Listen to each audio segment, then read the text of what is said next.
영화 공조 시리즈의 실제 북한 배우가 출연하는 그날까지 함께합니다. 이제 만나러 갑니다.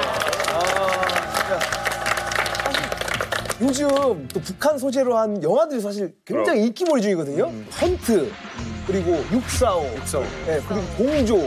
이번에 이렇게 많이 좀 개봉을 했는데 예. 아 정말 저도 이게 MC를 하다 보니까 그런데 좀 더 관심이 가고 남 얘기 같지 않고 그러거든요. 공조 주인공 저기 누구예요? 현빈 씨. 현빈 씨는 북한 전문 배우라는 얘기가 있어요. 맞아요. 그리고 요즘 제가 이제 그 제작하시는 분들 얘기를 들으니까 북한 말 가르쳐주는 분들이 맞아요. 지역별로 있대요. 너무 하고 싶었는데. 이제 구체적으로 한대요. 그래서 다강도나 저쪽 맞아요. 평양 윗분들하고 출신. 평양 출신하고 따로 와서 그 배우에게 딱 붙어가지고 사투리로. 네, 그냥 내내 가르쳐주면서 하나하나 가준다고 하더라고요. 저 한 번 했었거든요. 사투리 이제 녹음해서 달라고 해서 녹음해서 보냈는데 다시 돌려보내가지고 왜 그러냐니까 이건 서울말 아니냐고. 이건 서울말 아니냐고. 서울에 적응하셔서 너무 오래 살았어. 저는 사투리예요 하니까 아니라고. 달라. 그래도 사투리는 내좀 해야 그래 사투리 안 해. 아 사실이지 않습니까? 그게 함경도죠? 또 이 한경남도 맞습니다. 서울이 양강도가 한경도에서 벗어나간 그러면 거니까. 뭐 영화나 드라마보다 북한 역할하는 사람들 보면 좀 답답할 때도 있으시겠네요. 답답한 게라 제가 너무 멋있게 그다음 너무 미아해서 내보내니까 아 저거 사실은 아닌데. 너무 멋져 보인다. 현빈 씨 같은 사람 보면 정말 비현실적이거든요. 북한에 잘생긴 사람들은 물론 많죠. 옆에 있잖아요, 옆에. 네, 잘생겼어요. 네, 그러네요. 좀 진심을 담아주세요. 현빈 씨하고 비교하지 마세요. 그래서 너무 보면 와 북한 사람이 저렇게 멋있다고? 그래서 그 사랑의 불시착이 나오고 제 친구들이 다 저한테 물어봤어요. 정말 북한에 그런 현빈 같은 사람들이 있어? 있으면 내가 지금 여기 있을까? 옆에 있잖아, 옆에. 옆에 있다니까. 다시 올라가야지. 아니 북에서 그래서 진짜 미남 소리 들으셨잖아요. 저는 그런 말 절대 못 들었죠. 왜? 잘생겼는데? 저는 북한에 있을 때 일단 머리 작고 진중권 씨 머리 작고 이런 분들 세대가리. 놀림 대상이에요. 머리가 커야 돼요, 그러면? 얼굴이 작고요? 썬킹 비율이 사실 중요하긴 한데 저렇게 갑시다 우리. 이제 머리 작고 갑시다, 우리. 네. 눈은 어깨 좀 요즘은 요즘은 이렇게 달라요. 서두 분들이 다 인기가 있어요. 요즘은 한국 드라마 한국 드라마 때문에. 아니 근데 우리 때는 이렇게 잘생긴 사람 이런 사람 잘생겼다 안 하고 배 나오고 체격 좋고 울퉁불퉁한 거 그거 남자다 이렇게 생각했지 이렇게 하면 어우 저 안에 딱 기생오래비처럼 생긴 거 이렇게 표현한 많이 들었어요. 많이 들었어요. 한국 영화에 보면 북한 남자임에도 불구하고 매너가 너무 좋잖아요. 되게 맞아 엄청 로맨틱하고. 어때? 그게 약간 비현실적인 북한 거죠. 남자 매너는 어떻습니까? 북한 남자들 보면 아시겠지만 물 하나 따달라면 그렇게 많이 먹고. 아니 북한 남자들도 매너 있고 사랑하는 여자한테 자기 걸 다 줘요. 그렇지. 근데 방법이 달라요. 어떻게? 여기는 이제 장미꽃 이렇게 주면 표현하잖아요. 핸드복 들고. 네, 북한 남자는 여기서 옥수수 하나 꺼내서 와 냄새. 홍천동은 나가서 여자가 힘을 못 매면 내 거 빨리 메고 나가서 앞에 나가서 내가 내고 봤어. 내가 내고 봤어. 이게 얼마나 로맨틱해요. 현실성 있잖아. 요즘 스크린이고 뭐 드라마고 북한 얘기 많이 나오고요. 요즘 뭐 간첩하면 좀 약간 낭만적인 간첩들도 많이 나와요. 맞아요. 자 그런데 우리 어릴 때 라떼는 이분 모르면 간첩이다라는 말이 있었습니다. 바로 대한민국 프로 레슬링의 대부 김일 선수 이야기입니다.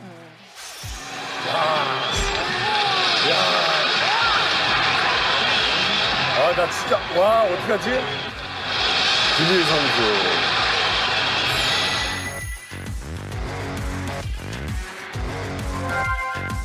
야, 이거 장충체육관. 되게 깜깜하게 생겼다. 그럼요. 근데, 이거 난리였어요, 난리. 박치기. 아, 저건 유명했죠, 진짜. 아, 이거 진짜. 박치기. 김일 선수. 진짜 불씨야?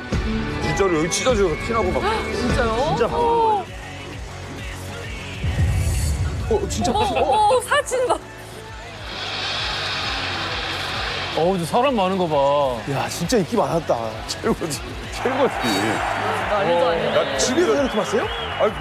동네 사람들 모여서 보니까. 아, 이거 제가 증인이 될 수 있습니다. 와 근데 몸이 체격이 소가네요 소. 그렇죠. 황소. 박치기왕 힘이 진짜 좋아 보인다. 야. 김일 선수. 이 당시 저희 집이 그때 중국집을 하고 있을 텐데 그 TV를 아버지가 동네에 반경 차 타고 20분 위아래로는 텔레비전이 없을 때 이 TV를 사신 거예요.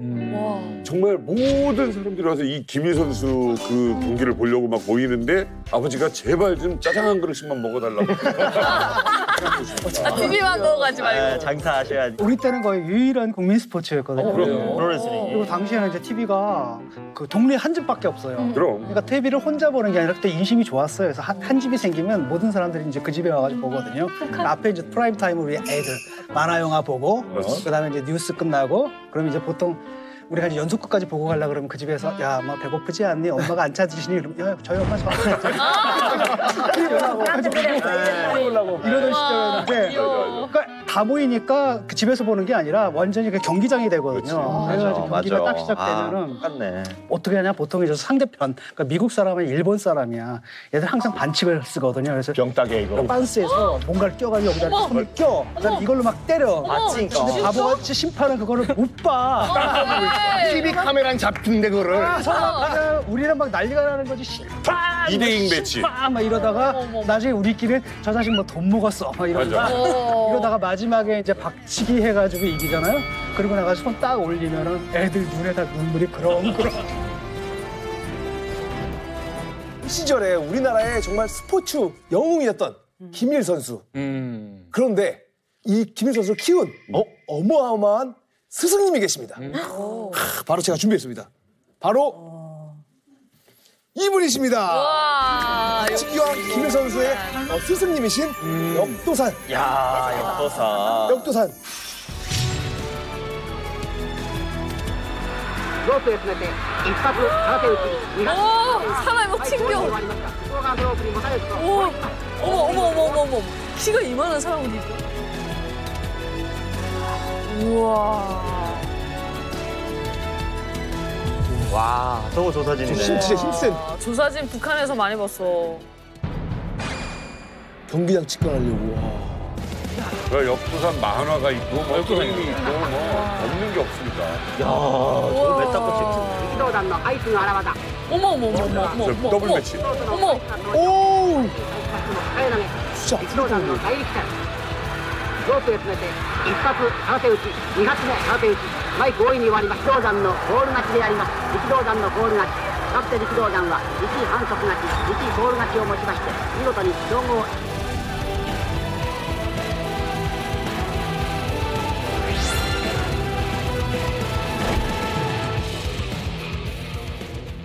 어마어마하네요. 어마어마하다. 진짜 어마어마하다. 역도산의 인기가 어느 정도였냐면 우리나라에서도 역도산 인기 많았잖아요. 김일성 쌤이랑. 그때 당시에 어린 아이들의 장래희망을 물어보면 프로 레슬링 선수 이렇게 응답을 많이 했어요. 지금은 뭐 유튜버나 크리에이티브 뭐 이러는데 레슬링 선수가 되겠다. 그도 그럴 것이 우리 오늘 또 역도산 선생님 모셨잖아요. 안녕하세요. 어제 몸이 진짜 멋있다.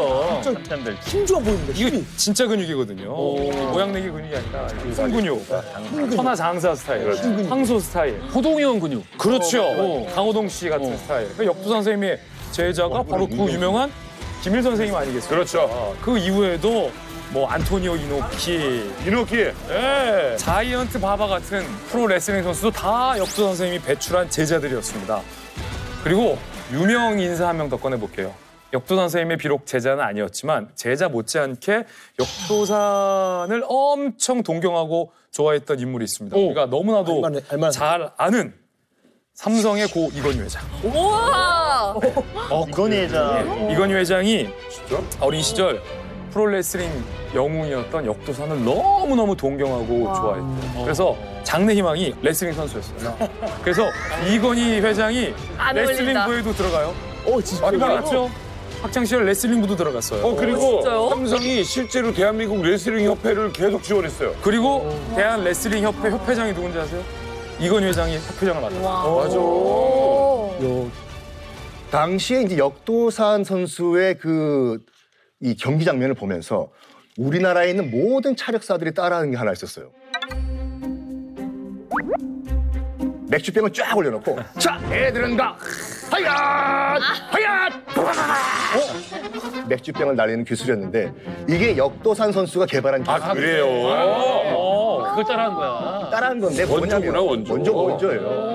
이 스모의 이제 하리떼 기술이라고 TV 보시면 알겠지만 아, 그거 저 스트리트 스트리트 파이터 혼다. 이 하리떼 기술이랑 이 가라떼 이 손끝 날리기 기술 이걸 합쳐가지고 뭔가 만들 수 방법이 없을까 하다가 우리 역도산 선수가 개발한 게 아, 역도산 선수가 개발한 거야. 바로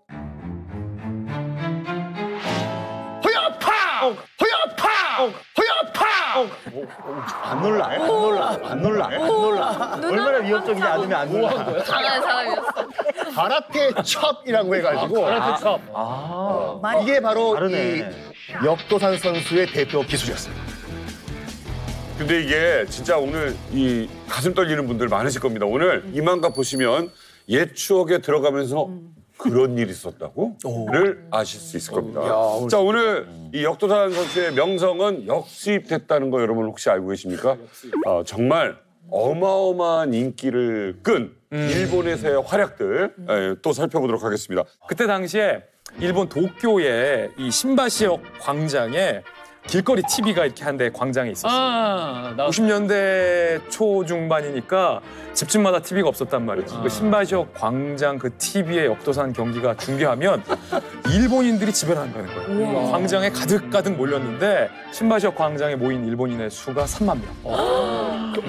잠깐만, 그러니까 TV 보려고요? 화면은 안 보여도 그 중계 스피커라도 들으려고 그래요. 3만 명. 근데 문제는 사람들이 그만큼 모이는데 TV는 요만하잖아요. 그러니까 3만 명이 3만 번째 줄을 섰다고 생각해보세요. 안 보이죠, 안 보여. 그래서 그때 기록 보면은 전신주, 전봇대라고 하잖아요. 전봇대 위에 올라간 사람, 어머. 난간에 매달린 사람, 세상에. 자고 아니었대요. 그 어마어마했어요. 수만 보다가 집에 가야 돼. 일본에서는 리키도장, 리키도장? 리키도장. 네, 리키라고 역도산을 그대로 한자를 일본식으로 읽으면 리키도잔이에요. 리키도잔을 모르는 사람이 없죠. 저 세대도 그렇고 너무 많이 들었고 아까 말씀하신 신바시역 2만 명, 3만 명 그 관중들 앞에 설치된 그 TV 사이즈는 14인치예요. 어머, 세상에. 사이즈면요. 컴퓨터 요거 두 개. 모니터. 어머, 어떡해. 요거 두 개. 여기 모니터를 갖다가 이거를 10명도 못 보겠다. 이게 14인치예요. 그게 가능해요?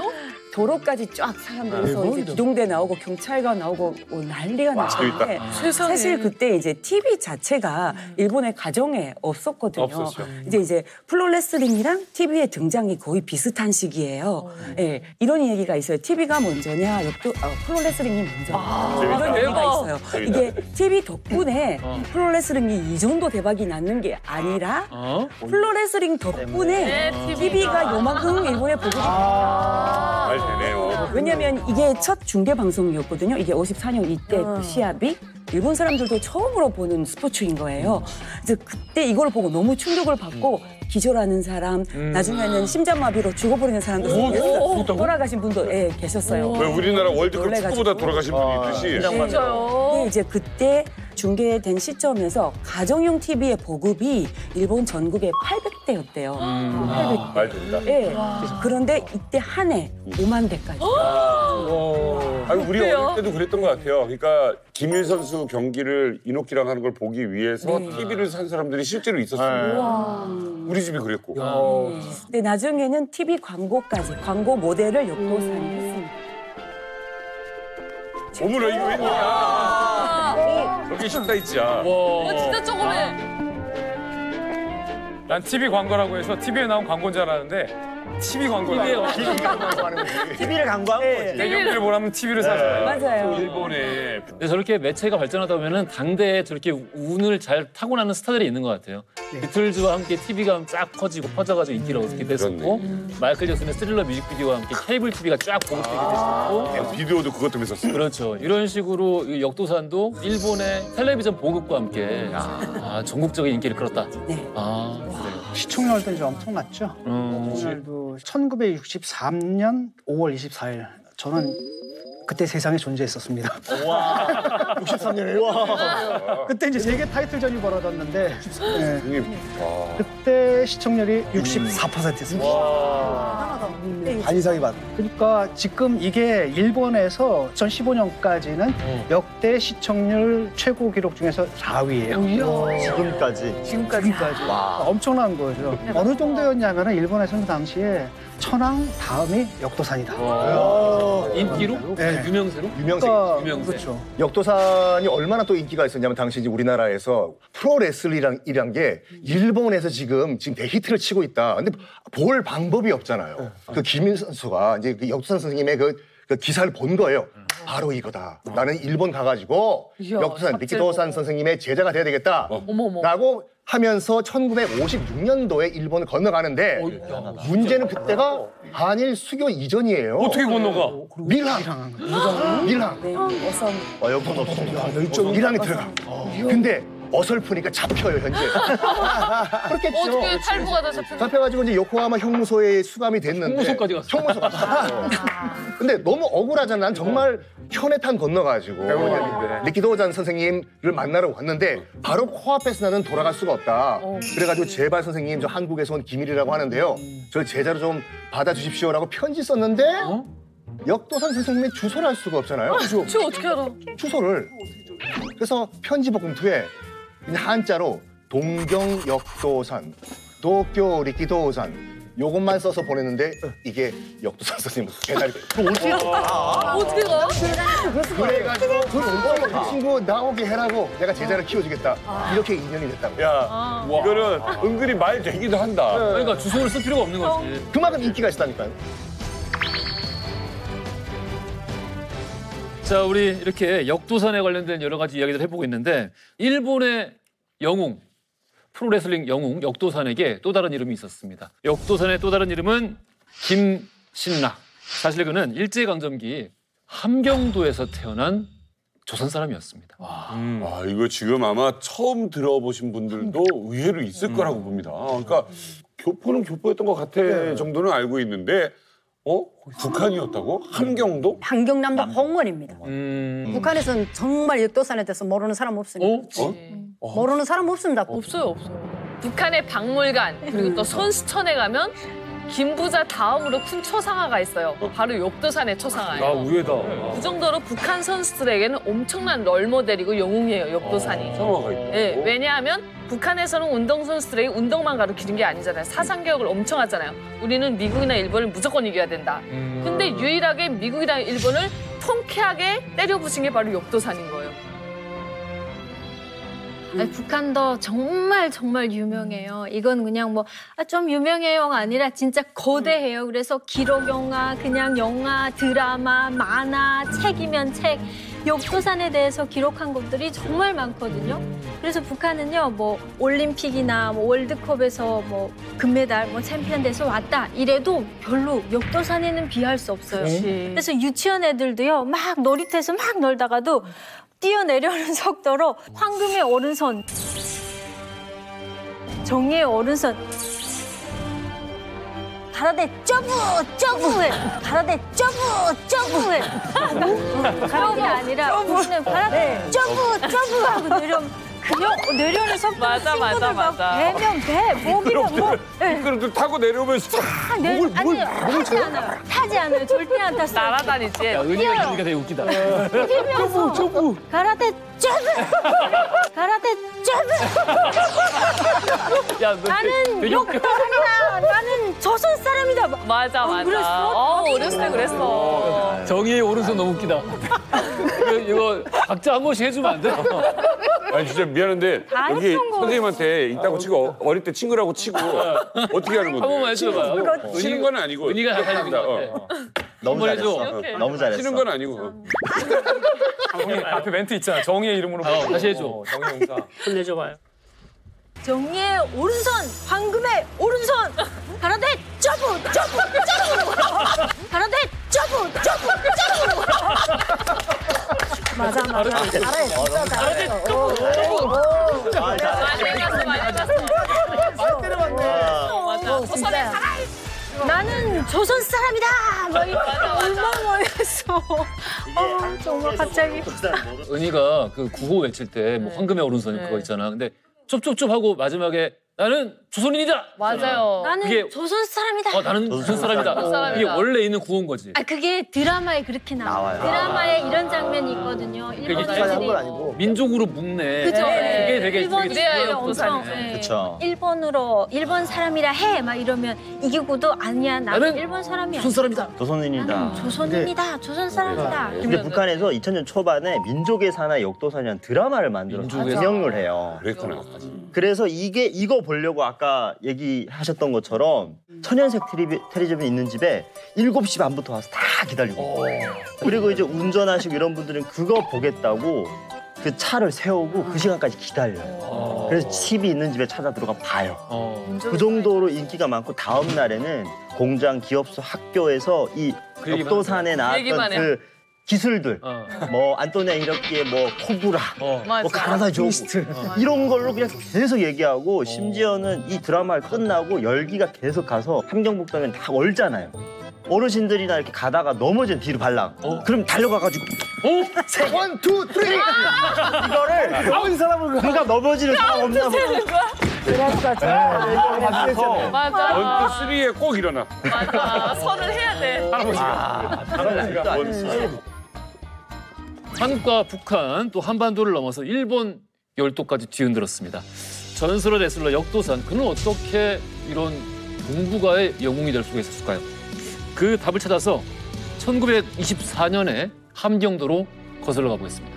역도산이 본 이름이 원래 김신락이라고. 김신락. 네, 김신락이네. 이 사람이 1924년도에 태어나서 삼형제 중에 막내로 태어났단 말입니다. 근데 이 사람이 막내로 태어나서 이름을 떨친 게 큰 형이 씨름을 그렇게 유명하게 했는데 함경도에서 이렇게 씨름 대회가 열리는데 거기에 형이 참가했단 말이에요. 근데 30대인 형이 다는 그 씨름대회에서 1등을 했는데 1등인데 사람이 막 환호하고 이러는 게라 제일 화제가 된 게 3등을 한 15살짜리 선수인데 사람들이 막 화제가 몰렸단 말이에요. 그게 바로 김신락이 지금의 역도산이라고. 북한에서? 네, 북한에서 15살짜리가 어른들 다 제치고 3등을 했단 말이에요. 그래 그만큼 역도산이가 그때부터 이름을 알렸단 말이에요. 그때는 뭐 이제 북한이 아니라 조선이지. 조선. 그러네. 그래. 그때는 이제 일제 때. 조선에서 맞습니다. 일제 때. 일제 시대. 어떻게 보면 김신락이 씨름 선수로 출발한 거예요. 네. 3등도 하고 유명하니까 당연히 씨름 선수 제의가 들어왔겠죠. 근데 당시 조선이었죠. 조선에서 할 수 있는 씨름이 아니라 일본에 가서 스모 선수로 하라라는 제안이었어요. 아 스모 선수로 누가 스카우트 제의를 네, 하구나. 그쵸. 그때 당시 그 지역 경찰이었던 일본인 출신이 있었는데 그 사람이 이제 꼬시기 시작한 거죠. 그래서 너 일본으로 가라. 그러면은 너의 형의 강제 징용을 막을 것이다. 라고 했는데 가족들은 당연히 반대를 해가지고 옆마을에 있는 뭐 예쁜 처자를 데려다가 결혼도 시켰어요. 결혼하면 김신락 씨가 안 갈 줄 알고 네네 안 가겠다 싶어서 근데 그럼에도 불구하고 당신은 이제 일제 강점기다 보니까 성공을 하려면 내가 일본으로 가야 되지 않을까? 그걸로 가야겠다. 네, 라는 생각 때문에 김신락 씨가 이제 1940년도에 겨울 어느 날 일본으로 가게 됩니다. 네, 그때 1등한 형이 왜 스카웃이 안 되고 그러니까 1등 네, 3위를 한 이 역도산이 스카웃 됐냐 이거는 그 스모 전문가가 봤을 때 형은 너무 조선 씨름의 버릇 같은 게 되어 있었대요. 이제 수정이 어렵겠다. 그래서 역도산의 가능성을 그때 뚫어봤대요. 새싹. 네. 그래서 이제 3위를 한 역도산을 딱 짚어서 스카웃을 했는데 그러면 한 18살 즈음에 간 거예요? 우리 나이로 24년생이고 간 게 1940년이니까 17살 정도 되고 그때는 서울을 거쳐서 부산을 거쳐서 시모노세키로 배로 어마어마한 긴 여행길이었겠죠 그때는. 당시에. 네, 그 당시에. 네, 그렇게 이제 어린 나이에 혼자 이제 일본에 갑자기 가게 됐는데 이제 그때부터 역도산이라는 이제 스모 선수로서의 이름도 받고 스모를 할 때 그 만즈게라고 이렇게 기록물이 반드시 남아요. 그때 출신지를 반드시 적게 되어 있는데 출신지는 조선이라고 그 당시 자료도 남아 있어요. 와. 네. 근데 나중에 이제 일본 국적을 따면서 나가사키 이렇게 바뀌게 되거든요. 처음에는 조선이라고 해서 기록이 있는데 딱 여기 남아 있었습니다. 근데 그때 또 이제 역도산이 눈에 띄었던 게 그 당시에 키가 5cm. 나이가 어린데. 체중이 84kg. 그때 이제 40년대 후반쯤에 통계인데 일본의 17세 남성들의 평균 신장이 160.6cm. 그러면 15cm 이상 차이 나는 거야? 175면 정말 엄청 그 당시에 크네. 거인이었던 거예요. 그렇지. 네. 근데 북한의 신풍리라는 가난한 마을에서 자랐는데 왜 이렇게 클 수 있었을까? 그것도 또 제가 알아봤더니 그것도 있어요? 진짜 우리 양사만 정말 고생했다. 아니 그건 우리가 대답을 해야 되는데 다 알아오셨네요. 아세요? 몰라요. 왜? 돌아가셨다는 부친께서 풍수사였어요, 지금. 풍수사? 풍수지리를 풍수사. 푼이 아니라 풍. 풍수. 맞아, 아버지가 푼수시라고 그러는 줄 알고. 풍수. 그래, 풍수지리야. 풍수지리를 보는 사람. 네네. 풍수지리를 보려면 온갖 산을 많이 다녀야 된대요. 그렇죠. 근데 산을 그렇게 많이 다니면서 온갖 좋은 산삼과 혼삼을 캐서 아들들한테 먹였다. 와. 거기다가 그래서 체력이. 고기도 먹였을 수 산채 있고, 좋은 거 몸에 고기도 좋은 거. 잡고. 네. 그래서 그 형도 컸고 이제 아들이 3명 있었잖아요. 몸이 다 좋았잖아. 강사구나. 예. 둘째는 뭐 했대요? 멋지다. 둘째는 서울에 가서 공부를 진짜 알고 있어. 알고 있어. 야, 완전히 그냥 진짜 선선이다. 친구야. 진짜 깨지 않아. 아니, 너무 궁금하잖아. 괜찮으세요? 몇 시간 잤어요? 솔직히 얘기해봐. 오늘 몇 시간 자고 왔어요, 지금? 3시간 잡았어. 공부하시더라고. 열정 엄청나시다. 이 정도 연정은 또 아니 있어요. 억울한 게 아니라 너무 재밌어. 네, 슬프고 또 제일교포의 역사가 우리 친할머니도 1924년생이거든요. 아, 동갑이시구나. 동갑이세요. 올해 돌아가셨거든요. 또 겹쳐서 제일교포 1세들이 어땠을까 그 시대에. 그렇지. 네, 건너오면서. 대단하십니다. 와. 아, 진짜. 재밌다. 저, 역도선이란 이름에 특별한 의미가 있나요? 역도산이라는 이름은 그 스모 관장이 지어줬다고 하는데 이 스모 선수는 그 스모를 시작할 때 어떤 애칭을 받아요. 예를 들어서 뭐 시코나라는 애칭을 받는 것처럼 아마도 이 역도산 이름이 힘, 력, 길, 도, 외, 선이었습니까? 그래서 아마도 힘으로 자신만의 길을 개척하라라는 뜻으로서 그러한 애칭을 갖게 되지 않았나. 근데 이제 스모 하면은 우리가 알고 있기로 이제 일본의 국기라고 볼 수 있잖아요. 아주 그냥 그 가장 일본적인 스포츠이면서 굉장히 보수적인 스포츠로 알려져 있는데 외국인에 대한 토부가 당연히 있었겠죠. 일본의 식민지에서 온 사람이 스모라는 경기 안에서 잘 나가는 골을 곱게 보진 않았을 것 같습니다. 스모라는 스포츠는 국기라고 진짜 말씀하신 대로 일본의 국민적 스포츠, 가장 전통적인 스포츠고 일본 사람의 어떻게 보면 자존심이죠. 근데 한반도에서 끌고 온 스모 선수가 그렇게 승승장구하기는 아주 힘들었던 것 같습니다.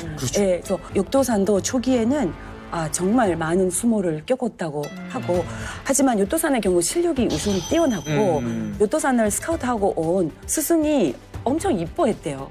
그러니까 선배들의 질투가 너무 심해가지고 너무 많은 그 괴롭힘을 당했다고 합니다. 근데 이제 나중에 요토산이 그때 힘들었던 일을 회상하면서 말한 발언은 난 거의 벌레 취급을 당했다. 네. 그리고 한국 분들 여보세요, 여보 이런 말을 어디서 배워가지고 여보야로라는 별칭이 있었다. 욕에다가 야로 하는 그 야로에다가 여보를 붙여서 그냥 여보야로 울리는 거네. 놀리는 말, 놀리는 호칭으로 불러서 자기는 속상했다. 하지만 아무리 괴롭힘을 당하고 아무리 무시를 당해도 애초에 이제 역도사는 스모계 챔피언이 되겠다. 그것만이 목표였어요. 요코즈나만이. 그러니까 지독하게 훈련을 했다고 합니다.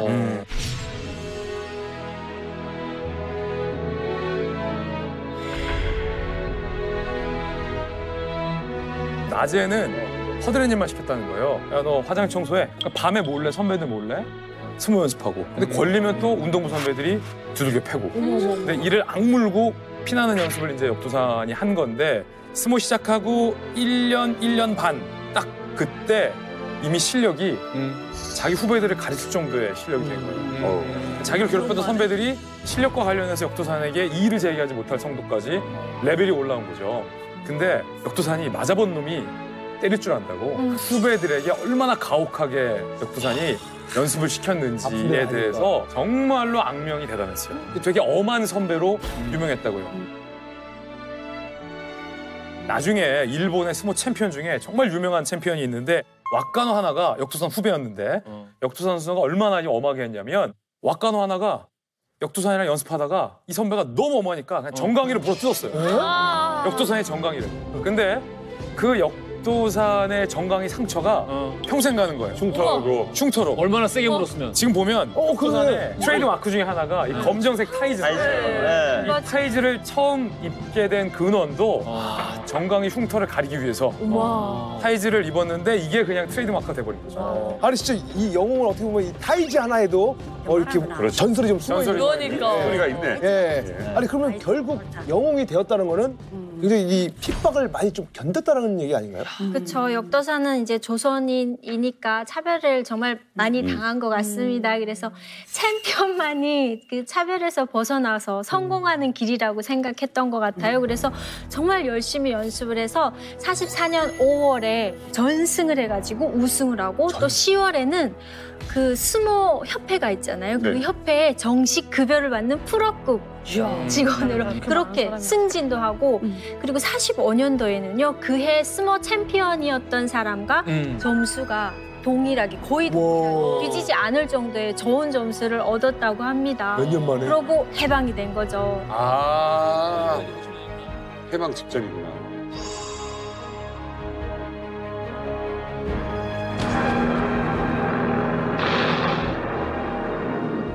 전쟁에 승리한 연합군의 함상에서 행해진 일본의 항복 조인.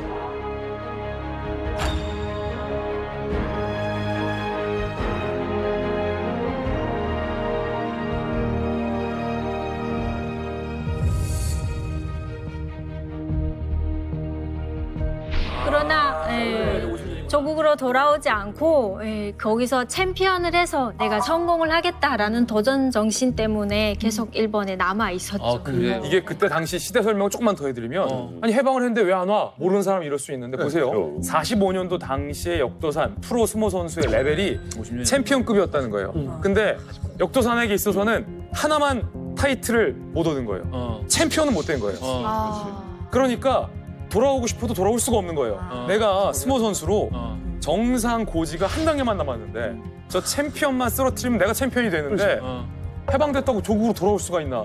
돌아오면 스모를 못하는 건데 아직 챔피언 상태가 아닌 거예요. 드디어 기다리고 기다리던 고대하고 고대하던 챔피언전이 언제 열리냐면 광복 2년 후 47년 6월에 역도산이 꿈에 그리던 챔피언 매치가 열립니다. 그 경기 결과 어떻게 했을까요? 역도산이 일본 스모 챔피언을 무릎 꿇립니다. 역도산 선수가 이긴 거예요. 진 스모 챔피언도 깔끔하게 자기의 패배를 인정하는 분이었어요. 그래서 역도산한테 패한 일본 스모 챔피언이 졌다 하고 뚜벅뚜벅 경기장 밖을 퇴장하려는 찰나 갑자기 심판이 저 또 맞대! 역도산의 발이 먼저 나갔다. 갑자기 바꾼 거예요? 챔피언 승리. 그 당시에 VAR이 있었겠습니까? 아니면 레코딩을 뒤로 돌려 볼 수가 있는 기능이 있었겠습니까? 그냥 심판 말이 진리지. 이 장면은 일본 스모 역사상의 가장 치욕적인 순간이에요.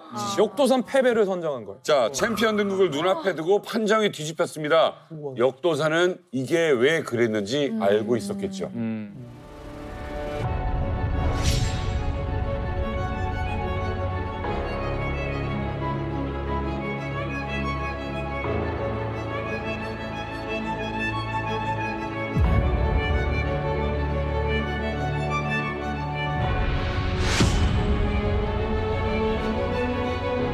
差別はあの頃はあったと思いますよ。まんまいけば力さん横綱になったと僕は思いますよ。力道山の相撲ずいぶん見てますからね。何でも日本人でなければ日本の国技であるからその外国から来た人に横綱はなれないだろうということはよく僕らの耳にも入ってましたね。本当ね。やっぱりそういうことも自分じゃいろいろ考えたんじゃないかと思う。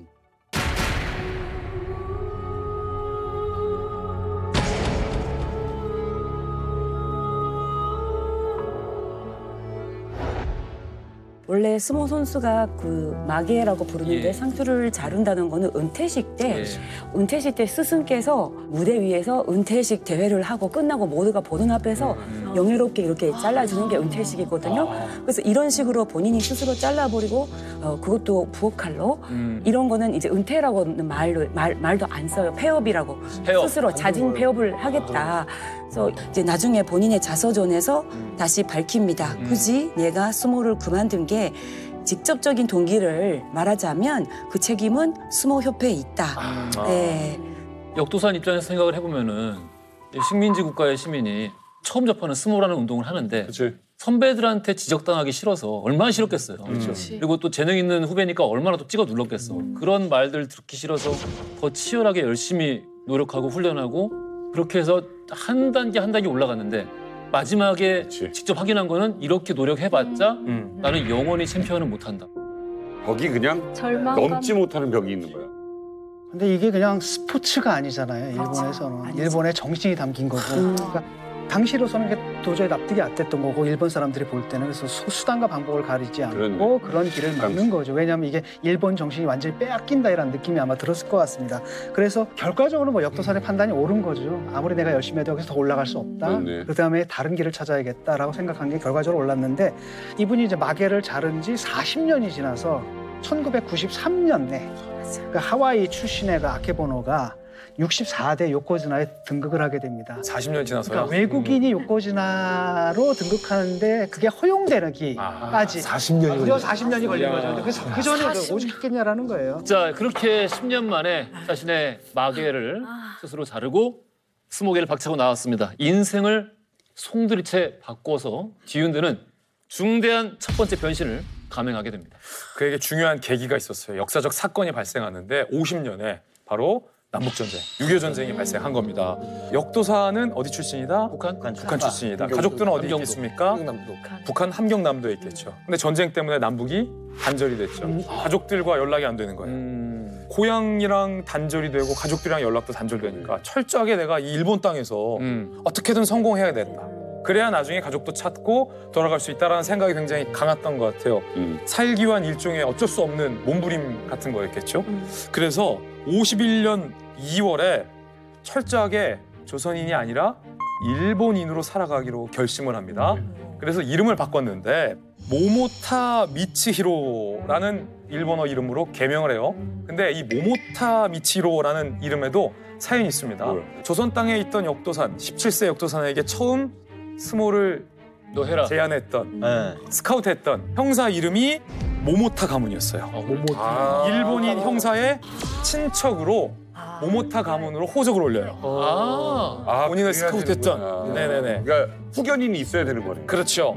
그 일본인 형사의 친척 자격으로 그때부터 역도산의 유일한 약점이었다라고 표현해야 될까요? 본인의 출생의 비밀을 철저히 감춘 채 살아가게 되는 거죠. 또 그 당시 50년도 그때면 이제 마개 잘랐을 때 상당히 복잡해서 일본도. 왜냐하면 전쟁이 터지면서 일본도 분단이 됐어요. 일본에 남은 60만 명 정도의 제일교포들도 분열이 돼가는 거예요. 이제 남북 어느 쪽을 지지하느냐. 선택을 해야 되니까. 그렇죠. 이런 분열이 되고 또 일본 정부의 입장으로는 최대한 빨리 이제 어디든지 이제 본국으로 보내버리고 싶다. 그런 것도 있고. 그래서 아무튼 그런 상황에서 이런 결심을 한 것 같아요. 이제 일본 호적을 얻고 이제 그 이후로는 나가사키 출신의 일본인으로 되는 거죠. 이럴 수밖에 없네요. 역도사는 정말 자기 정체성에 대해서 너무 고민하고 비참할 수밖에 없는 상황이에요. 스모도 그만두고요. 국적도 바꿨습니다. 방황의 나날들이죠. 그런 그에게 드디어 운명적인 사건이 일어나게 됩니다. 이제 역도산 선생이 쓴 글에 따르면은 이런 말이 있더라고요. 나는 맨날 싸웠다. 술과 싸웠다. 맨날 술. 그 도쿄에 있는 당시에 이제 그 은마차라는 그 나이트클럽에 이제 주로 갔다고 하는데 51년도에 또 이제 은마차를 간 거예요. 술 갖고 오라고. 마시고 이제 완전 이제 만취가 됐어. 근데 옆에 있는 손님과 시비가 붙은 거예요. 저를 뭐 난다고 그래요. 그래서 이쪽도 이제 너 뭔데 너 시비를 거냐고. 역도산도 갑자기 허걱했을 거예요. 난다 그래요. 딱 시비를 건 사람 보니까 덩치가 굉장히 커. 이 사람이 이제 헤럴드 사카다라고 해가지고 이제 일본계 미국인인데 런던 올림픽 미국 대표로 나가가지고 이제 은메달까지 딴 이왕 11은 붙은 거고 한판 붙자. 그래서 붙었는데 우리 그 역도 선생님이 이른바 피떡이 되셨대. 그렇지. 술도 먹었고. 그렇죠. 근데 그 장면을 보고 있던 사람이 한 명 있었어. 카펜터 중이라는 이제 미군 장교였는데 이 사람이 미국 본토의 프로 레슬링 프로모션을 하는 친구였어요. 물론 피떡이 되고 있지만 역도산이 저 친구를 미국에 데려가가지고 마케팅을 하면 좀 될 것 같다. 재밌어. 해가지고 너 일로 와보라고. 프로 레슬링이라는 거 한번 안 해볼래? 그때부터 둘이 계속 은마차에서 매일 술 먹으면서 미국으로 갈 계획을 세웠다고 합니다. 이게 인생 역전이에요, 이거요. 그러니까 이제 이런 이야기가 있고 또 다른 증거, 그러니까 은마차에서 실제 종업원으로 일했던 사람이 증언에 따르면 사카다가 가서 싸우지도 않고 가서 그냥 한번 헤드락을 걸었대요. 그게 10이지. 헤드락으로 끝냈대요. 그때 역도사에 충격을 받은 거야. 이런 종류의 기술로 자기가 쓰러져 본 적이 없고 이런 종류의 기술을 자기가 어떻게 막는지도 모르고 격기 기술이니까. 그래서 레슬링에 관심을 갖게 되었다라는 얘기가 있습니다.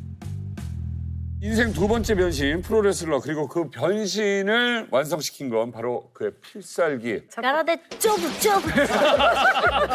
야, 그거 나도 팔어. 이 가르데 좀 이게 유명했어요? 그러니까 유학을 준비하던 중에 어떤 은인을 만나요. 나카무라 히데오라고 하는 일본 사람인데 이 가라데 일본에서 아주 그 명성 높은 가라데 선수거든요. 네. 그 뭐 거의 스승인데 근데 또 특이한 거는 그 사람이 조선 사람이야. 강창수라는 조선 사람. 그러니까 그 사람한테 같이 하면서 결국은 그 가라데 첩이라고 하는 게 나왔는데 가라데 첩이라고 하는 게 손날로 치는 거 아니에요. 북한 군인들 하루 종일 치는 게 가라데 이거 치는 거. 손 만져보면 손이 두툼해요. 골대요. 북한에서는 그 가라데가 이걸 격술이라는 말로 바꿔요. 격술. 그래서 격술. 그래서 지금 특수부대 모든 특수부대에서 격술 다 합니다. 자, 운명의 스승과 함께 탄생시킨 역도산의 필살기 가라데 촉. 이게 과연 어떤 기술일까요? 프로레슬러에게 직접 물어봤습니다.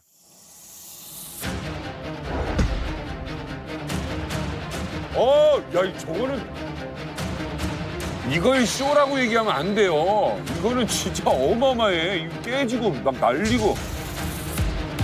나왔다.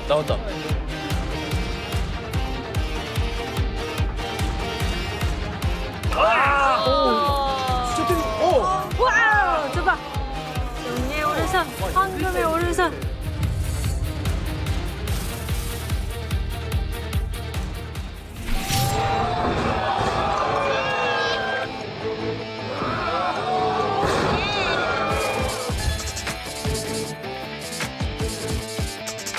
프로레슬링 선수는 피니시 무브라고 해서 필살기가 있습니다. 헐크 호간은 빅풋, 길로틴 레그드롭 이런 것들이 있고 저 같은 경우는 안 물어보셨지만 제가 먼저 말씀드리는 건데 탄자니아 백드롭이라는 게 저의 피니시 무브입니다. 역도사는 이제 가라데 촉이라는 기술을 쓰죠. 가라데 촉은 이제 손을 이용해서 공격을 하게 되는데 이 손날을 이용해서 치게 되면 좀 더 데미지가 들어가게 됩니다. 그래서 이렇게 대각선을 많이 치고요. 역수평 촉이라고 해서 이렇게 칠 때도 있죠. 상대의 가슴을.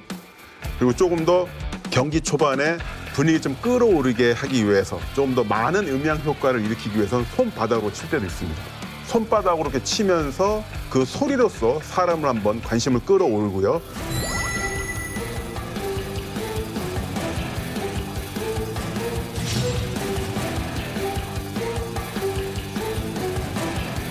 한 번 치는 게 아니었어.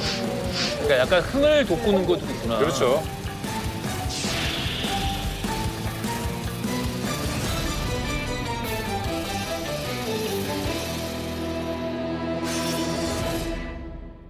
자, 이렇게 운명적인 스승과 만났습니다. 자신의 필살기까지 완성했습니다. 우리 보통 격투 드라마나 격투 만화 보면은 이 상황에서 어떻게 됩니까? 이제 성공할 일만 남은 거죠. 그렇죠. 자, 1952년 프로레슬링의 성지 미국으로 떠나게 됩니다. 미국 가운데서도 알로하 하와이로 떠납니다. 하와이. 왜? 네. 여기서 충분히 연습한 다음에 메인랜드 미국 본토로 건너가자.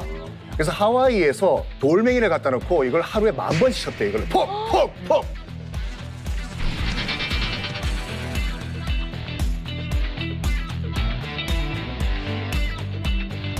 그래서 도장 깨기를 해요.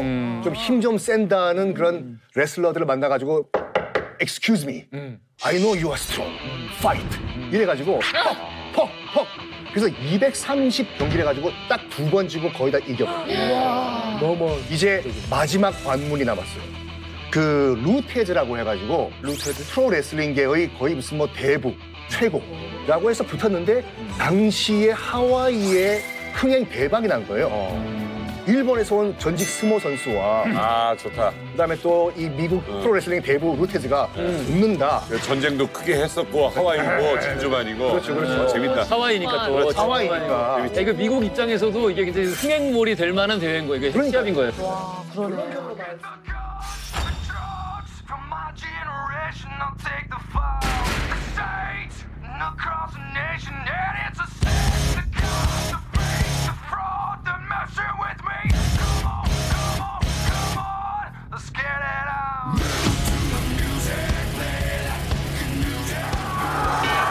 いよいよ61分3本勝負世界選手権試合の幕が必要とされました。空手を打つチャンスを与えないように厳重な注意をしています。ピッチはからっています。うまくなりました。すぐにヘッドスタートに入りました。レースが鮮やかな技でやります。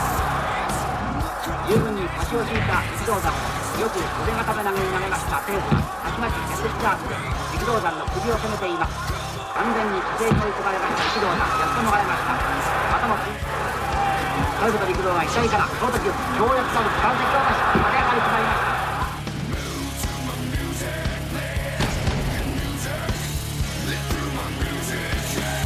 力道山ポイントを抑えました。ついにフォークフォーでやります。進んで裏を使いました力道山関節を出しバックドロップを切りました。まず1本戦というペース。 일단 그 매치는 루테즈의 최종 승리가 됐어요. 근데 여기서 그래야 재밌지. 여기서 역도산 선생님이 비즈니스 마인드가 띵동 이제 켜진 거예요. 요거 흥행 대박이다. 하와이에 있는 모든 지금 주민들과 군인들, 해군들이 다 이걸 봤다. 그럼 요거를 일본에만 접목시키면은 이거 대박이 나겠다. 해가지고 일단 원래 계획인 당시 이제 미국에서 잘 나가는 그 이제 프로 레슬러들을 내가 스카우트 해가지고 일본으로 건너가서 대박 치자. 여기까지 결론낸 거예요. 야, 이 마인드가 사업 마인드가 있네.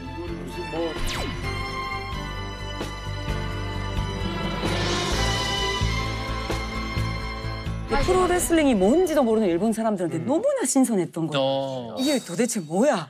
그러면서 너무 사람들이 열광을 했고 그 흐름에 타서 1953년에 첫 프로 레슬링 협회를 역도산이 설립을 합니다.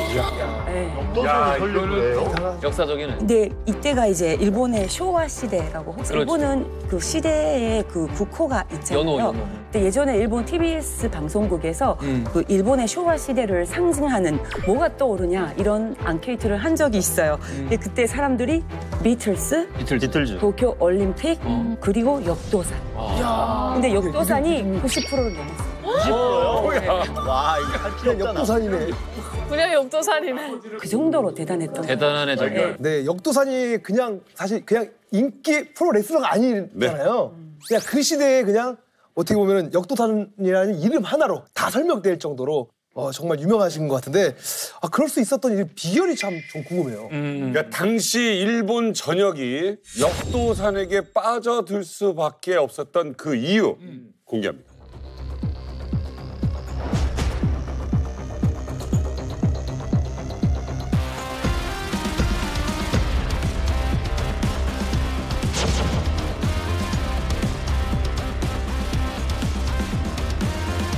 아, 이것도 북한에서 나왔어. 영화 기록 영화. 경제. プリス大会館における第2回戦も超満員の大盛況でゲームは前回と同じく61分の3本勝負。まず弁と力道山の対戦。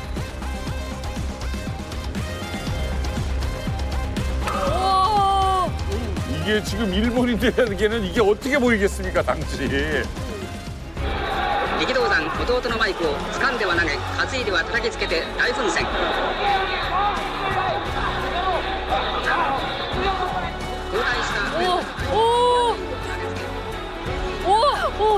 덩치 엄청 큰데 저 사람. 와! 와!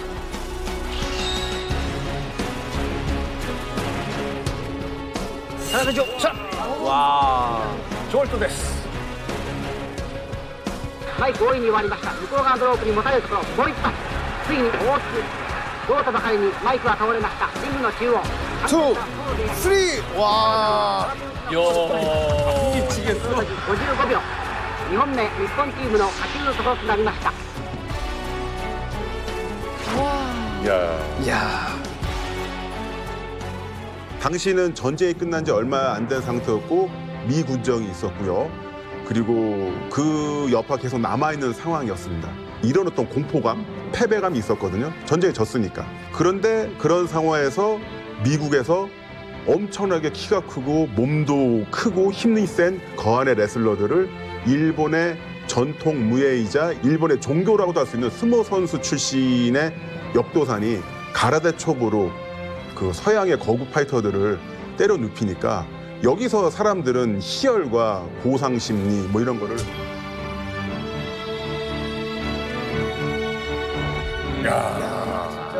일본, 어떻게 보면 일본이라는 나라를 위해서 어떻게 보면 싸우고 이기고 이런 모습이 일본 사람들한테는 굉장히 좀 통쾌했던 것 같아요. 아니, 이게 북한에서는 얼마나 인기였겠어요. 이거 북한에 알거든요. 형제 나오는 거를. 이 형제를 뭐라고. 또 미제를 이겼으니까. 그쵸. 얘네 형제를 뭐라고 불려. 얘네가 아니 이분들 형제를 뭐라고 불렸냐면 승냥이 형제라고. 언니 승냥이 무리. 승냥이 형제를 이긴 역도산. 야, 완전 굉장했어. 북한에서도 좋아할 수밖에 없어요. 약간 오늘 역도산 북측 대변인 같아요. 한번 더 해줘. 한번 더 해줘. 쭉 해줘. 한번 더.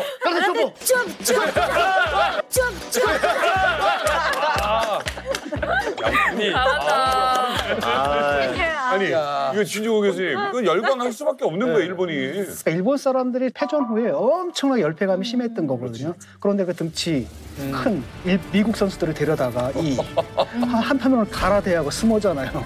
이걸 이용해가지고 넘겼을 때 열광할 수밖에 없었던 거고 여기서 이제 일본인들은 뭘 꿈꾼 거냐면은 이제 우리가 패전했지만 앞으로는 내가 너희들을 이길 수도 있을 거야. 사실 일본 경제가 막 80년대, 90년대까지만 해도 뭐 거의 미국을 잡아먹을 것만큼 막 성장하지 않습니까? 그런 것의 이제 시작이 여기서부터다 이렇게 봐도 될 것 같아요. 또 하나 떠올려 볼 만한 포인트는 뭐냐면 당시에 프로레슬링 경기의 종주국이 어디냐면 미국이에요. 이건 미국 스포츠예요. 만약에 스모에서 미국 스모 선수가 와서 일본 스모 선수가 이겼으면 저렇게 열광하지 않았을 거예요. 미국 스포츠를 미국인을 상대로 일본 사람이 이겼으니까 그 일본인들이 그때 당시에 느꼈던 통쾌감이라고 할까 이건 이루 말할 수가 없는 거죠. 맞습니다. 그래서 결과적으로는 그 역도산의 최종 목표는 그거였어요. 하와이에서 붙었다가 결론을 못 낸 루테즈와의 이 승부. 재밌다. 총 8번을 싸워가지고 져요. 일단 져.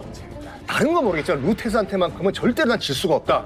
그래서 대망의 1958년 LA로 건너가가지고 드디어 프로레슬링 챔피언전을 루테즈와 펼칩니다. 9차전이거든요. 여기서 이겨요. 당시 미국 분위기는 적절한 비유가 될지 모르겠지만 엘비스 프레슬리가 노래를 부르고 있는데 서른도 선생님이 가가지고 엘비스 프레슬리를 꺾어버린 거예요. 이게.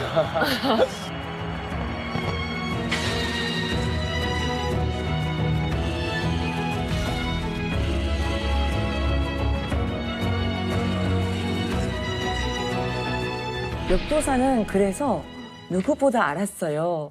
자기가 일본인이어야만 한다고. 나 일본인이어야만. 내가 일본인이 아니면 사람들이 나를 이만큼 사랑 안 해줘. 내가 일본인이 일본 남자가 미국인을 이렇게 때려 눕히는 게 사람들이 통쾌감을 느껴서 내가 이렇게 사람들이 사랑을 받는 거지. 그걸 누구보다 알고 있었고 그래서 정말 철저하게 일본인으로서 살려고 좀 가슴이 아플 정도로 노력을 합니다. 자기 아들한테도 전혀 얘기를 안 했다고. 네, 아들도 몰랐다고. 네, 가족한테도 얘기를 안 했다고 하고 음식도 사람들 앞에서는 이제 한국 음식을 안 먹었고 뭐 보통 새벽 2시를 넘어서 이제 조용히 지인의 한국 식당을 찾아갔다. 몰래. 네. 아 이거 진짜 당시의 역도산의 입장이라는 게 또 있네요. 그렇죠. 그러니까 어떻게 보면 정말 국민적 히어로. 국민 영웅인데. 영웅이고 슈퍼스타였지만 그 내면은 그늘이 깊었고 상처라고 할까 당당하지 못한 거에 대한 어둠이 있었을까 그런 생각이 들고 일본의 국민 영웅으로서 역도산의 인기가 가장 정점에 이르렀을 때 역도산을 폭로할 만한 인물이 누가 있을까요? 일단 뭐 유추를 해보자면 지금 나왔던 사람 중에 억하심정 있는 사람이 있지 않았을까. 억하심정. 숨어있던 사람. 운동부에 맞았던 사람. 그렇죠. 후배 물어뜯었던. 사실은 조선 사람이다라는 충격적인 이야기를 공개한 인물 바로 북한의 존엄 김일성이었습니다. 이게 웬 얘기야? 뭐야?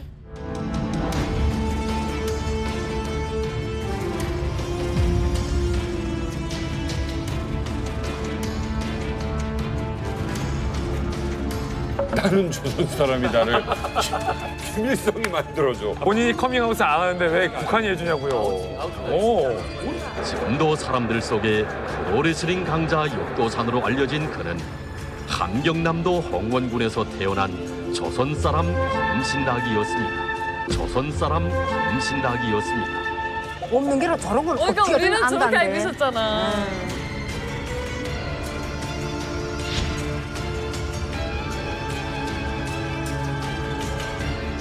북한 입장에서는 해외에서 활동하고 있는 자랑스러운 북조선인 유일한 한 명인 거죠. 너무나 잘 쓸 수 있는 카드였던 것이고, 그리고 또 하나 저는 이제 스트롱맨이라고 하죠. 굉장히 좀 독재자, 강압적으로 정치를 한 사람 스트롱맨이라고 하잖아요. 그러면 당시 최고의 스트롱맨은 북한의 김일성이 되겠고, 또한 피지컬로 가장 스트롱맨은 역도산이 되는 거죠. 그 스트롱맨을 좋아하는 상태. 어떡해. 북한에서는 역도산의 얼굴이 들어간 우표가 있고요. 그리고 북한 사전에 이름이 올라가 있고 애국열사증도 받았고요. 열사? 그림책 진짜 많이 나왔어.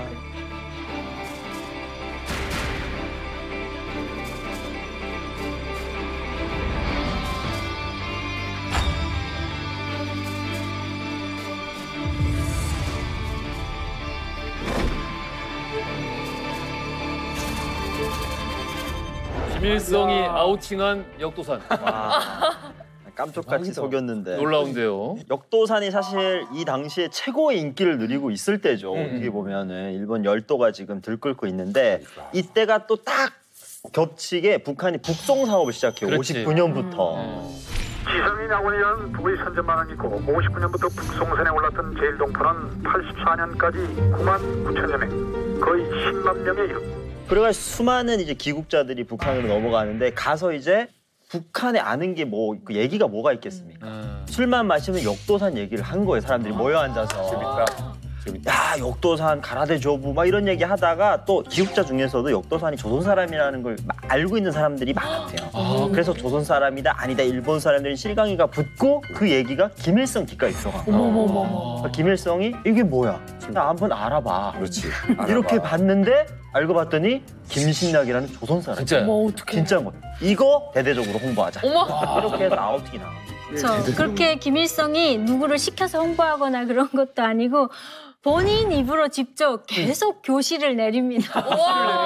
너무 없어 보이잖아요. 진짜 본인 입으로 역도산은 함경도 사람입니다. 이 사람은 18살에 조선을 떠나서 현해탄을 넘어서 일본으로 간 사람입니다. 레슬링, 유도, 족수들을 다 무찌르고 지금은 세계적인 프로레슬링 선수가 된 사람입니다라고 그렇게 다 공개를 해버린 거예요. 그러니까 북한에 있는 전체 인민들이 다 역도산은 우리 함경도 사람이었어 다 알게 된 거죠. 그러니까 김일성이 직접 자신의 입으로 공표를 해버린 거. 일본 입장은 정말 곤란한데. 김일성이가 사실은 역도산 영웅 만들기를 해요. 그게 자기한테 이로우니까. 그러니까 해외에 있는 동포들도 저렇게 민족의 자긍심을 가지고 저렇게 열심히 싸우는데 너네들은 도대체 하는 게 뭐야? 이런 식이거든. 맞아. 그러니까 강연도 하고 아까도 나왔지만 그게 열사증이라는 게 뭐냐면 항일 혁명 투사 죽을 때 이제 항일 투사증이라는 걸 주고 이제 사회주의 조국을 위해서 애를 쓴 사람을 사회주의 애국 열사증이라는 걸 줘요. 좀 좋은 데다가 묘도 만들어주고 홍원에다가. 그러니까 조국을 빛내고 있는 사람이 욕도산인데 욕도산을 또 품어주는 것도 나야. 어떡해.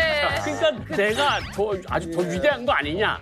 이런 걸 하기 위해서 욕도산을 이용을 한 거죠. 작용을 한 거죠. 야, 자기 합리화의 끝판왕인데. 난 너무 위대해.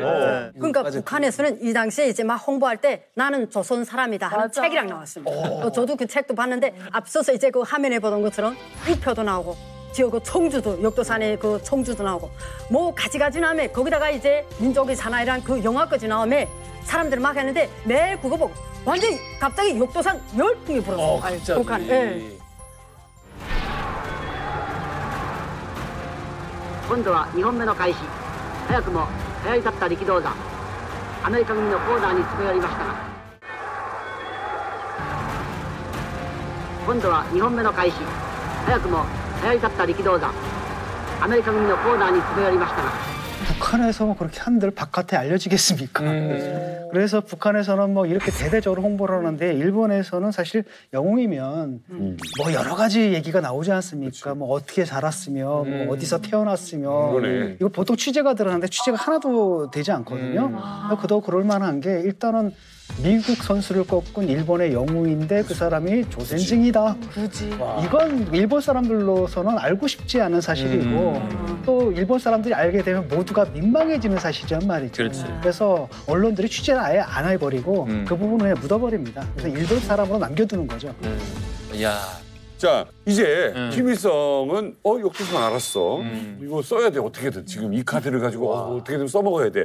그러면 옛날 영화배우나 감독처럼 납치를 했을까? 쉽지 않죠.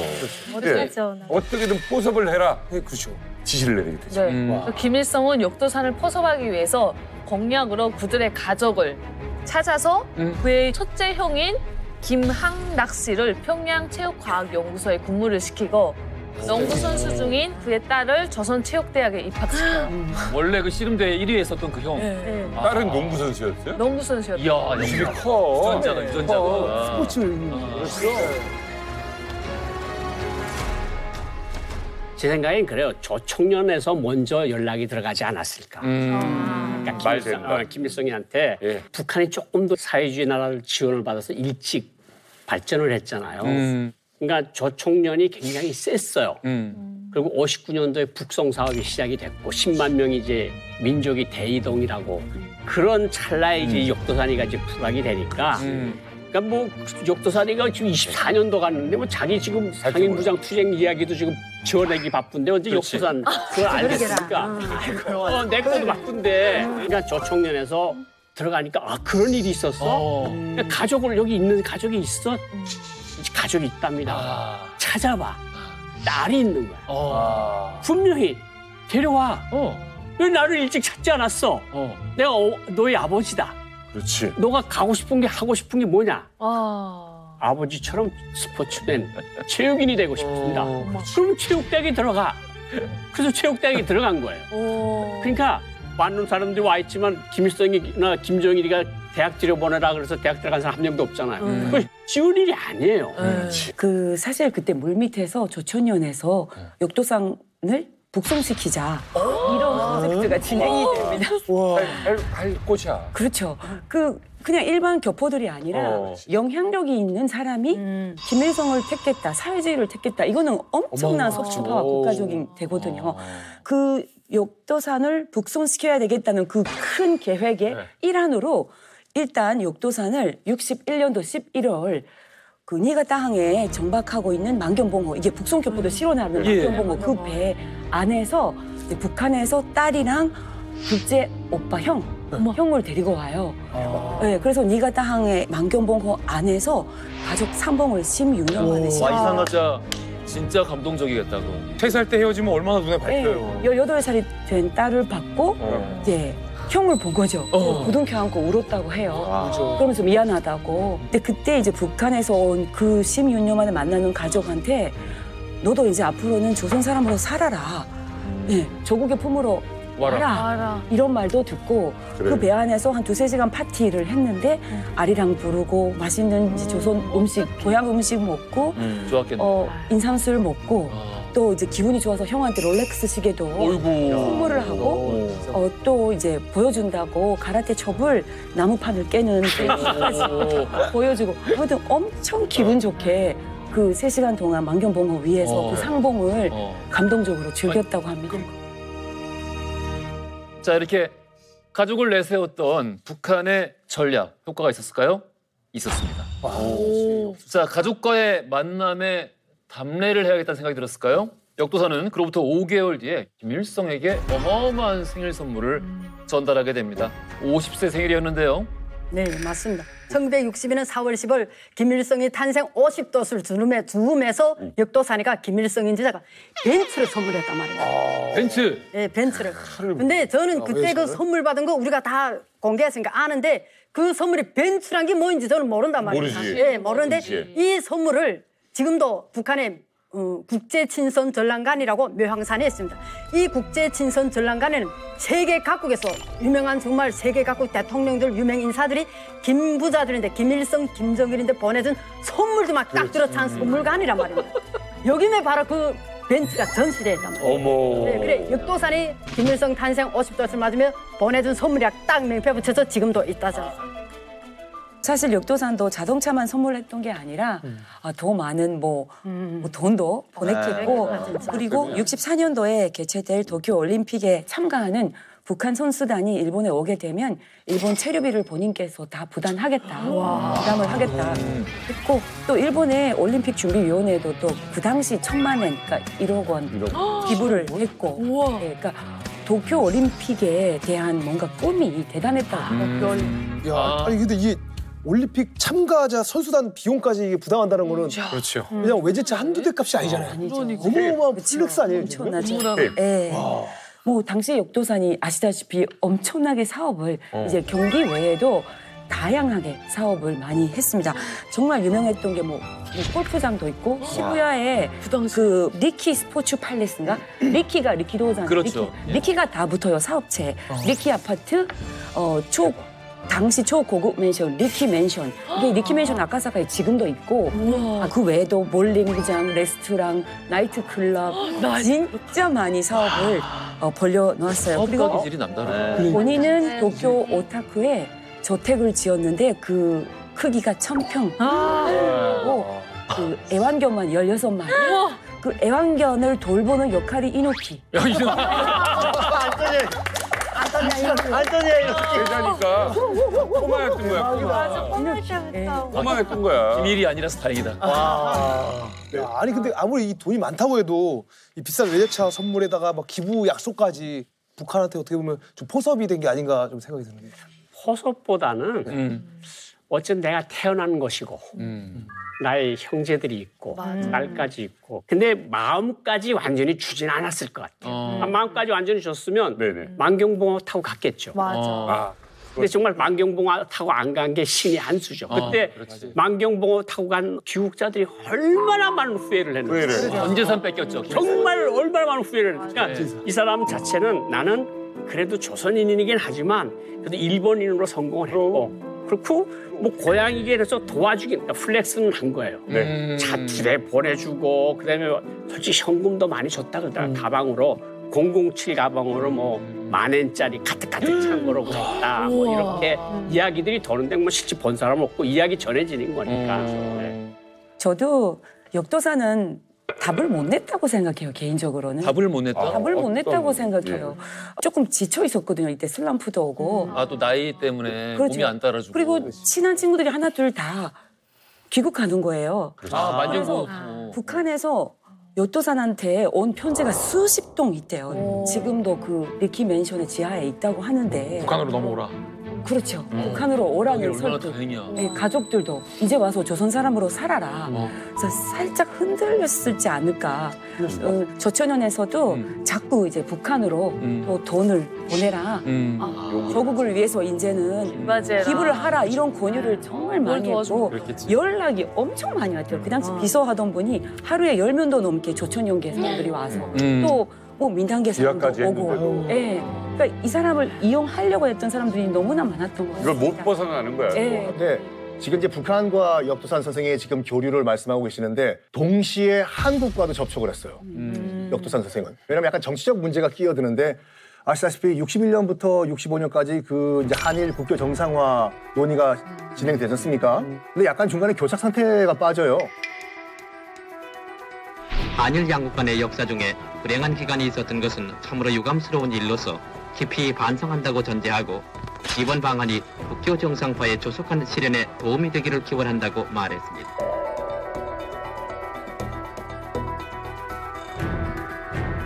여러분 다 아시다시피 그 JP의 그 독도 문제 발언 뭐 폭파시키자 얘기도 나오고 이렇게 회담에 걸림돌이 될 것 같으면 저 작은 돌바이 섬 따위 폭파시켜버리자라는 말도 나오고 근데 교착 상태잖아요.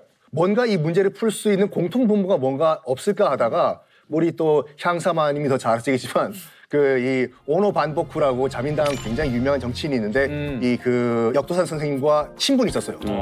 네가 가서 네가 좀 징검다리 역할을 해라. 마침 그때도 한국에서도 이 일본 측에 우리 좀 지한파가 뭐 없을까 하다가 딱 맞아떨어진 게 이제 역도산인데 재혼을 한 다나카 게이코 그 승무원 출신 부인 이런 얘기를 털어놓으니까 일단은 먼저 한국을 가는 게 순리인 것 같다. 그 말 하니까 역도산 선생님은 알겠다. 이번만큼은 내가 민간 외교관이 되겠다라는 말 했다고 하죠. 야 그러면 어쨌든 간에 한국에서도 역도산을 좀 이용을 하자.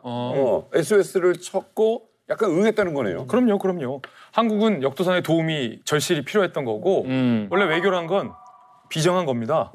동원할 수 있는 건 자국의 외교적 이익을 위해서 다 동원해야 돼요. 그렇죠. 북한이 역도산에 이렇게 공을 들이고 있을 때 한국은 그냥 손 빨고 있으면 안 되잖아요. 그렇죠. 시점을 보세요. 61년도가 딸을 만났어요. 만경부에서. 62년도에 벤츠를 보냈어요. 우리나라에 온 게 63년도예요. 와, 그러니까 거의 동시간대 남북이 역도산에 공을 들인 거죠. 63년도 1월 그것도 63년이 밝자마자 1월에 당시 문교부 장관의 초청으로 역도산이 방한을 합니다. 한국으로 와요. 그때 우리가 얼마나 다 융성하게 대접을 해줬냐. 일단 그때 제일 좋았던 호텔 조선호텔에 묵게 하고 서울시내 한복판에서 카 퍼레이드도 그 정도는 해야지. 열어줍니다. 카 퍼레이드까지. 그 정도는 해야지. 그리고 역도산이 오니까 중정부장 당연히 뜨고 당시 실세였던 김종필의 집까지 역도산이 초청을 받아요.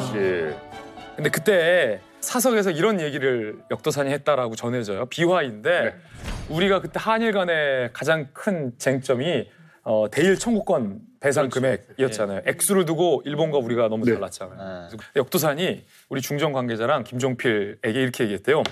만약에 일본이 청구권 액수를 조금이라도 깎는다면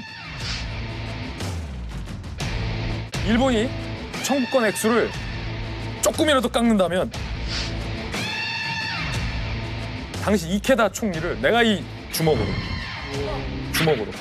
우와. 가라데 촉으로 날리겠다. 총리를. 라는 말을 사석에서 실제 역도산이 했다. 농담으로. 물론 이제 농담이죠. 라는 비화가 전해져. 그러니까 그 얘기를 들은 우리 외교 관계자들은 얼마나 든든했겠어요. 우리나라와의 어떤 일본과의 오작교 역할도 역도산이 스스로 자처했다. 그래서 누군가는 이렇게 풀이하더라고요. 역도산의 고향은 북한이 아니라 역도산의 고향은 한반도다. 그럼 조선 중요한 얘기다. 역도산의 마음의 고향은 한반도다. 역도산은 통일을 정말 많이 염원했다고 합니다. 그 안토니오 이노키죠. 제자가 북한에 와서 얘기한 바로는 북한은 형님이고 남한은 아우니까 이 형과 아우가 제발 사이좋게 지냈으면 좋겠다. 그래서 제발 분계선이 없어졌으면 좋겠다. 이런 얘기를 스승님이 많이 하셨다라는 얘기를 이제 했다고 하고 그리고 아까 배에서 딸을 만났잖아요. 그때도 사실 북한에서 말하기로는 그 딸한테 약속을 하기로 올림픽이 끝난 다음에 내가 북한으로 조선으로 조국으로 돌아가겠다. 왜냐면 그 전에 내가 올림픽 비용을 다 대고 그것으로 조국의 떳떳한 일을 하나 하고 뜻깊은 일을 조국을 위해서 하나 하겠다. 그걸 해놔야 내가 돌아가더라도 떳떳할 것 같다라는 말씀을 하셨다고. 그러네. 사실 역도산은 이 한반도를 스위스처럼 영구 중립국으로 만드는 게 꿈이었다고 해요. 영구 중립국? 네. 1963년에 이제 신혼여행을 떠나거든요. 그 세계 일주 신혼여행을 떠나는데 그 가운데 스위스를 이제 방문하게 됩니다. 이걸 딱 보고 느끼는 게 뭐냐면 그 미방인의 증언인데 스위스에 와가지고 우리 한반도도 정말 여기야말로 이상적인 곳이다. 우리 한반도도 이 나라처럼 중립국이 되었으면 좋겠다. 그렇게 또 만드는 게 내 목표다 이렇게 말을 했다고 합니다. 그러니까 지금 상황으로 보면은 중립국이면 좋겠다. 일본 입장에서는 갑작스럽게 역도산은 지워지고 그냥 인어게이 시대로 그냥 남게 되는 그런 분위기가 시작이 되고. 예. 그런데 저도 사실은 이만감 이번에 하면서 역도산은 어떻게 죽었는지를 모르겠는 거예요. 이게 갑자기 사망하면서 진심은 수수께끼로 남게 됩니다. 참 이게 시점이 참 공교로워요. 평생을 역도산이 평생 조선인이라는 걸 꼭꼭 숨겨왔잖아요. 근데 이제 뭐 자이든 타이든 북한이 막 공개하고 딸 보내면서 61년, 62년, 63년 이제 나는 조선인이다라는 것을 숨기지 않고 나의 뿌리에 대해서 초월해지는 그 시점에 허망하게 죽어요. 이 장소가 죽은 장소가 또 굉장히 공교롭습니다. 레슬링과 인연을 맺게 해준 장소가 어디였습니까? 나이트클럽. 나이트클럽이었죠. 음마차. 예. 또 도쿄 아카사카의 한 나이트클럽에서 역도산이 죽게 만든 사고가 발생을 해요. 나이트클럽에서 화장실에서 어깨를 부딪힌 야쿠자 조직원이랑 시비가 붙어요. 그런데 그 야쿠자 조직원이 갑자기 사심이라고 하잖아요. 칼을 휘두릅니다. 그래서 역도산의 이제 복부에 칼로 인한 상처가 생기게 되죠. 그런데 상처는 다행히 깊지 않아서 수술이 다 끝났어요. 살아나나 했어요. 그런데 너무 허망하게도 상처로 사망한 게 아니라 복막염으로. 복막염? 왜? 그게 덧난 건가요? 덧난 거죠. 복막염으로 2차 수술을 받게 되고 그냥 숨을 거두게 돼요. 그때 숨졌을 때 나이가 불과 39. 39밖에 안 됐어요. 40도 안 된 거예요? 40도 안 됐어요. 장례식이 도쿄에서 정말로 성대하게 열렸고 일본인들이 너무나도 허망하게 일본의 영웅을 잃게 된 거잖아요.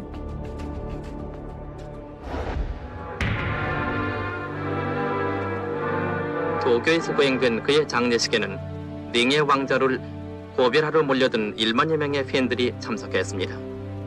16살 때 일본으로 건너간 그는 씨름과 프로레슬링으로 전전한 지 30년 만에 세계 프로레슬러가 됐으며 그는 힘뿐만 아니라 사업 능력에도 출중해서 일본 유수의 갑부로서 수완을 발휘했던 것입니다.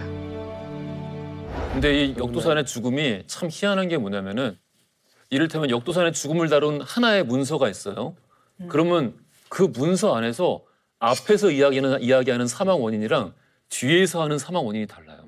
그러니까 그 정도로 썰이 많아요. 처음에는 그게 깊은 상처가 아니었어요. 처음엔 정말 응급처치만 받고 집으로 간 상태였는데 그 정도였다고? 그 정도였어요. 그러니까 갑자기 죽었는데 그렇기 때문에 여러 가지 음모론들이 나오기 시작했는데 대표적인 것이 뭐냐면 일본이 이렇게 키워졌는데 어쨌든 간에 일본의 영웅인 리키도산, 역도산이 한국으로 돌아갈 가능성이 있지 않습니까? 북한을 만든지. 이거를 막기 위해서 일본 우익이 죽였다라는 얘기도 있고 마지막으로 유언이 뭐였냐면 나 좀 살려달라고. 나 이렇게 이 젊은 나이에 죽긴 싫다고. 그래서 마지막으로 말도 못한 상황에서 손가락 3개를 결국 올렸대요. 이거를 지금 다나카 게이오 여사는 뭐라고 얘기를 하냐면 북한, 한국, 일본을 상징하는 것이다. 그래서 내가 아직까지 할 일이 남아있다. 북한에서는 당연히 북한에서는 이미 정답이 나와 있는 거 아니에요. 그치. 그러니까 일본에서 조선 민족이 자존심을 가지고 꿋꿋이 가고 살아가고 있는 사람을 일본 반동들이 좋아할 리가 없다. 그래서 일본 반동들이 그 야쿠자를 통해서 그렇게 죽임으로써 그 통일의 씨앗을 키워가고 수령님에게 충성하려고 하던 사람을 칼로 죽였다. 북한 정답은 그냥 명백해요. 그냥. 그렇게 배웠어요. 일본 반동, 일본 우익이 죽였다.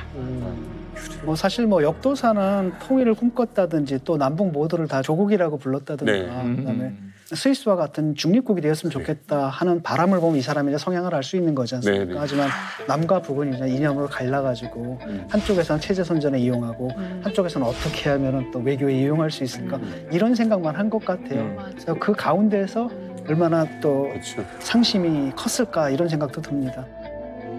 예, 참 여러 가지 생각이 드는 오늘 주제였는데 저는 진짜 아까 우리 향사마가 말씀하셨던 그 장면 아까도 제가 언급했지만 역도산이 이제 뭐 경기 중이나 혹은 이제 많이 흥분했을 때 조선인을 능멸하는 이제 그런 종류의 욕을 많이 사용했다. 그런 걸 가리기 위해서 더 강하게 행동했다라는 거. 그랬던 사람이 나중에 이제 조국의 통일에 조국의 평화에 조금이라도 좀 이바지를 할 수 있는 방법을 찾고자 노력을 하다가 허망하게 갔다라는 거. 이게 참 비극적이면서 쓸쓸하기도 하고 그렇습니다.